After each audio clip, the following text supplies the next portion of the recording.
ఇల్లు స్టైల్ చేపల పులుసు అసలు ముక్క చెదరకుండా మనం మొత్తం కలిపేసి చేసే రెసిపీ. ఇప్పుడంటే కొత్తగా చేస్తున్నారు. ఇలా ఒకసారి ట్రై చేయండి. బ్యాచిలర్స్ కూడా చాలా ఈజీగా చేయొచ్చు.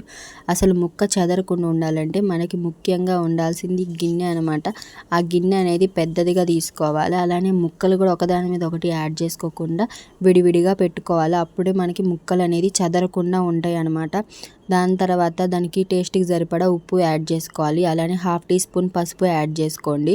నేనైతే కారం కూడా 4 స్పూన్ కారం యాడ్ చేస్తున్నాను. 4 స్పూన్ల కారం అనేది మీడియం స్పూన్తో 4 స్పూన్ల కారం యాడ్ చేసేస్తున్నాను.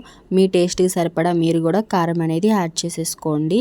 ఇంకా కారం, ఉప్పు, పసుపు మంచిగా యాడ్ చేసుకున్న తర్వాత ఇంకా మంచిగా వాటిని అనేది కలుపుకోవాలి. అప్పుడు కలుపుకున్నప్పుడే ఆ ముక్కలకి కారం, ఉప్పు అవన్నీ బాగా పడతాయి అన్నమాట.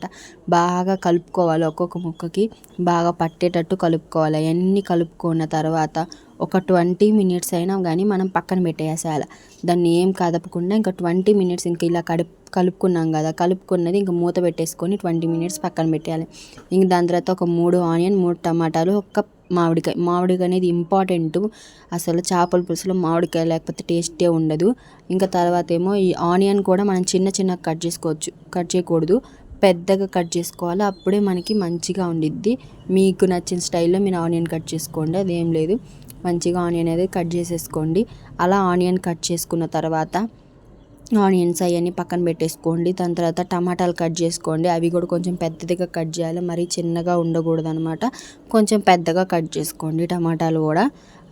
మామిడికాయ కూడా మనం ఇప్పుడు మామిడికాయ తీసుకుంటున్నాం కదా, ఆ మామిడికాయని కూడా ఏంటంటే పెద్దగా కట్ చేయాలి. చిన్నగా కట్ చేస్తే అసలు చేపల కూరలో కనిపివి మనకు అవి అనేది. ఆ టేస్ట్ కూడా మనకు అర్థం కాదు. కాబట్టి కొంచెం పెద్దగా కట్ చేయాలి. నేను వీడియోలు చూపించినట్టు పెద్దగా మామిడికాయ ముక్కలు కూడా కట్ చేసేసుకోండి.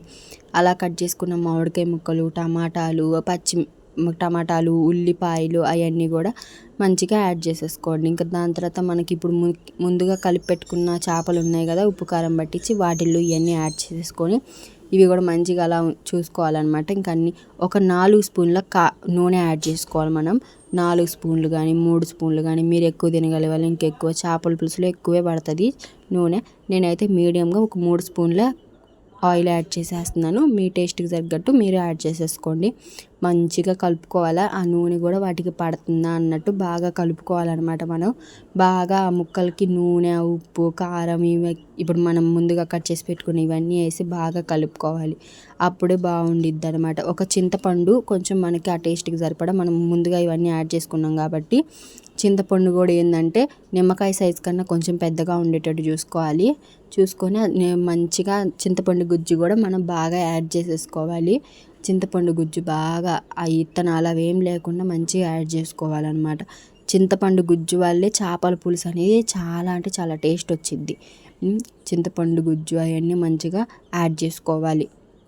అలా మంచిగా యాడ్ చేసుకొని మనకి ఇంకా టేస్ట్కి సరిపోయి ఇంకా ముక్కలు మునిగేంత వరకు యాడ్ చేసుకోవాలి. ఇంకా ఏమైనా ముక్కలు పైన తెలుతున్నాయి అంటే కొంచెం వాటర్ యాడ్ చేసుకోవచ్చు. ఎక్కువ వాటర్ యాడ్ చేయకూడదు, కొంచెం వాటర్ యాడ్ చేసుకోవాలి.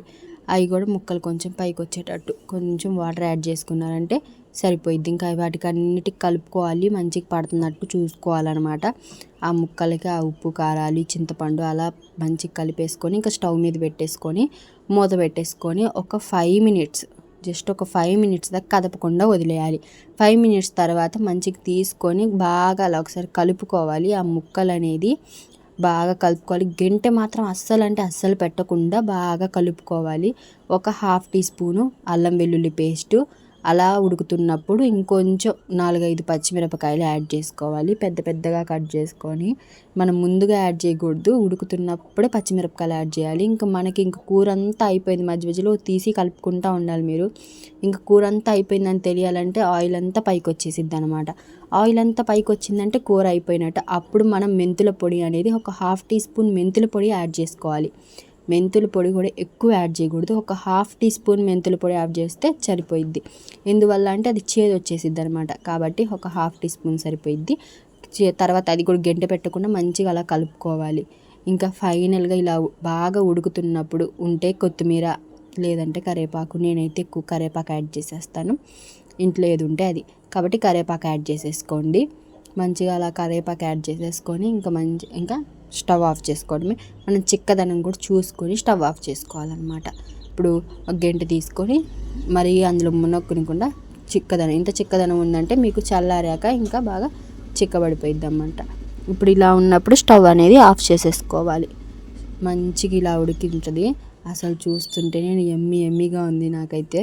మీరు కూడా మీ ఇంట్లో వాళ్ళకి ఇలా ఒకసారి ట్రై చేయండి. ఇది పక్కా నెల్లూరు స్టైల్ చేపల పులుసు. చాలా అంటే చాలా బాగుండిద్ది. ఇంకేమైనా కావాలంటే సబ్స్క్రైబ్ చేసి లైక్ చేసి షేర్ చేయండి. మరిన్ని వీడియోస్ కోసం లైక్ చేయండి.